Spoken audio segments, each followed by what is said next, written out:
Hello guys! In case you forgot or you are new to our channel, my name is Tudor and I'm a first year IB student.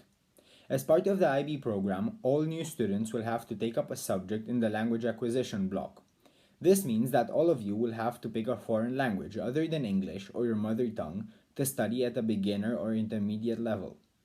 The choices you can make here vary depending on what courses your school offers. However, all IB institutions must offer at least two choices, each of them with a B and ab initio level. What does this mean? Well, B level courses are more advanced than ab initio courses and correspond to a B1 or B2 level of difficulty according to the international standard. They focus more on the advanced concepts of the language and are not recommended for beginners. Holly, for example, has studied Spanish for 6 years before taking the Spanish B course. Anyway, she can explain more about it in a future video. If you're interested in hearing more about it, comment down below and tell us what you think.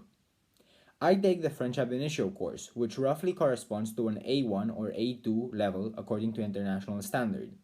Although it is undoubtedly easier than a B2 level course, don't be fooled into thinking the course is for complete beginners. I made this mistake when I was choosing my subject choices, and I had a very rude awakening when school started and the teacher asked us to read aloud in front of the class. If you are planning to take an ab initio level course, make sure you can read and write at the basic level. You will also need to do a considerable amount of vocabulary to start you off.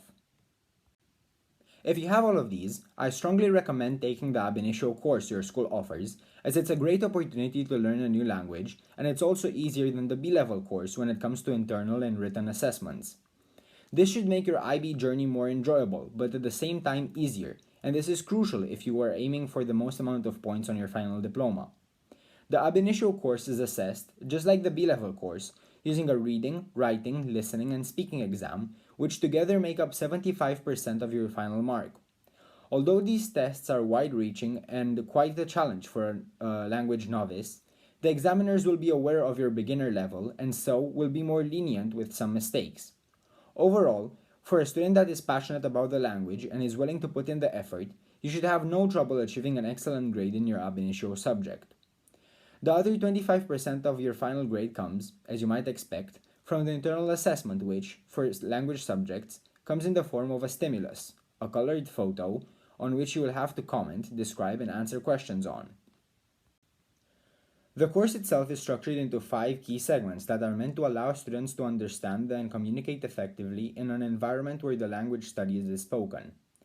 These are also the basis of your assessments, and it is vital that all students are familiar with these wide-reaching topics.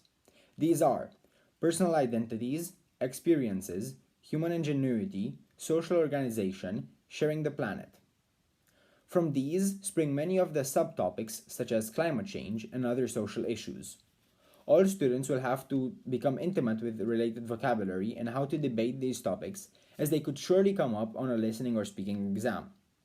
Apart from this, your teacher is very likely to cover basic grammar concepts and other topics they find necessary.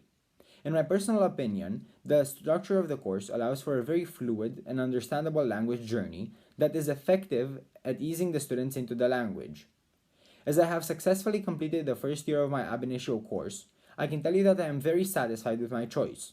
I feel like I have improved greatly and got the chance to see a new world perspective, which will help me at university and beyond. Thank you.